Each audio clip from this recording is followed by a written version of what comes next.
Magandang hapon po sa atin mga guys. For today's video natin, magpapapogi po tayo ng ating motor. Ito yung gauge protector na nabili ko sa Lazada. Ngayon thick 1 po siya, may blue at saka smoke lens. Tuturuan ko kayo kung paano to ikabit. Water based to guys. Kaya ito yung gagamitin natin, tubig, sabon,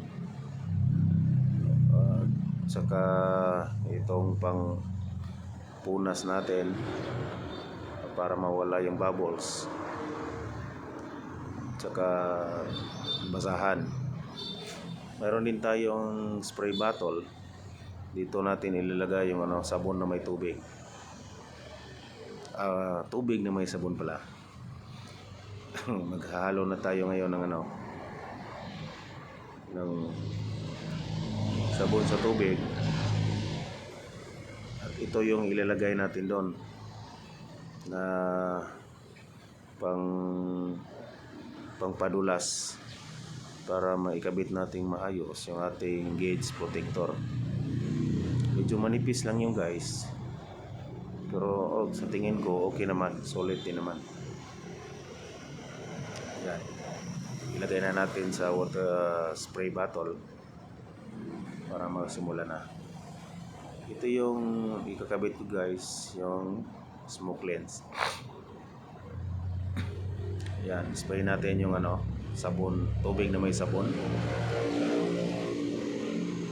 Tapos ilagay na natin yung yung gauge protector natin. Yan. Yan. Unti-untiin lang natin guys hanggat masakto talaga siya sa natin. Yan.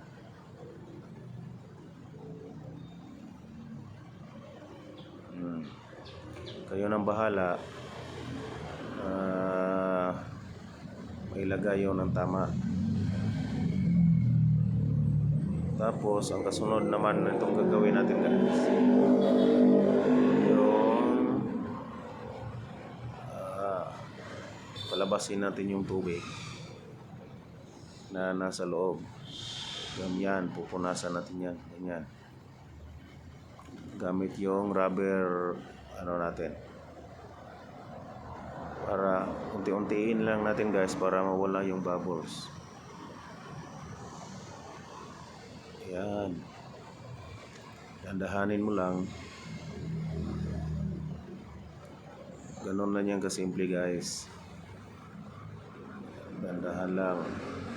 Pag may i-adjust nyo na lang. Pag hindi masyadong, kasi may tubig pa yan, madali lang yang i-adjust. Yan.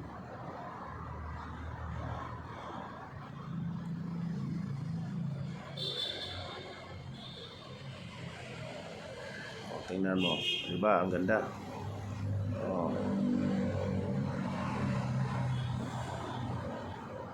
Suriin nyo na lang maigi na talagang pantay yung sa magkabilang gilid, kasi nakadesign naman talaga yan sa Aerox gauge panel natin.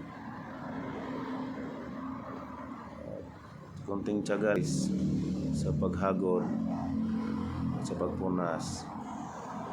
Siguraduhin nyo lang na wala talagang hangin at naubos talaga yung tubig na may sabon. Ganun niya kadali. Yan.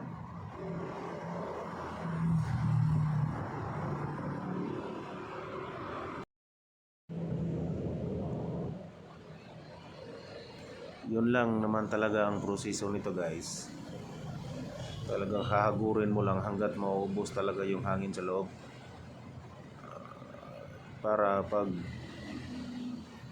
wala na yung tubig, pagdikit niya, ayos yung dikit niya doon sa ating gauge panel natin.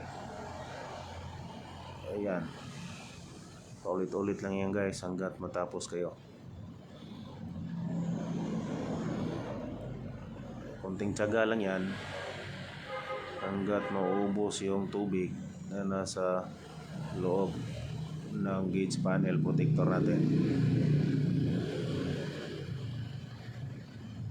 Yan. Kunting-kunti na lang to.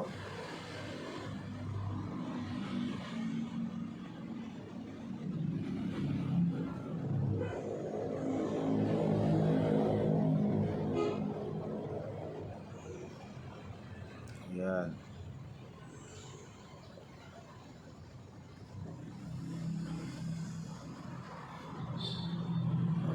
Ayan, kita nyo naman. Medyo may katagalan konti. Pero tiyaga lang. Ayan. Kasi pangit din naman pag may hangin yung nasa loob ng gauge panel natin. Ayan, medyo tapos na. Pwede na natin yung tanggalin yung plastic cover na nakalagay doon sa panel protector. Yan, tingnan nyo. Maganda na yan.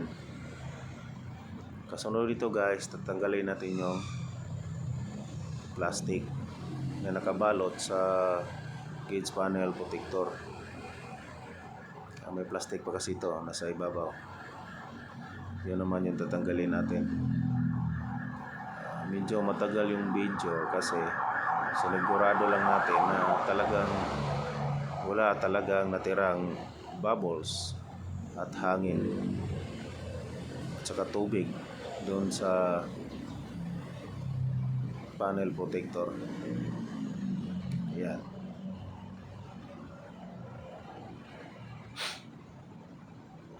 Ayan guys, tapos na.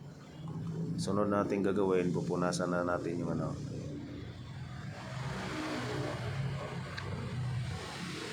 para matuyo.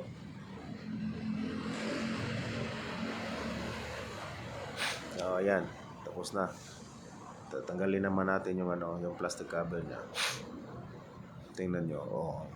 Diba, ang ganda. Ganyan yan kasimple guys ang pag-install ng gauge panel protector. Testing natin, ino-on yung motor. Ayan. Ayos. Kahit mabilad sa araw yung motor natin guys, hindi na tayo masyadong mag-alala kasi may protector na siya.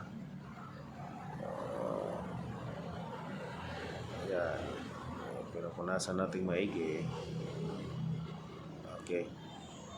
Tapos na yung video guys. Sa mga nanonood dyan, pwede kayong gumaya nito. Yung may motor dyan, pwede nyong lagyan ng proteksyon yung mga gauge panel natin. Kaya guys, salamat.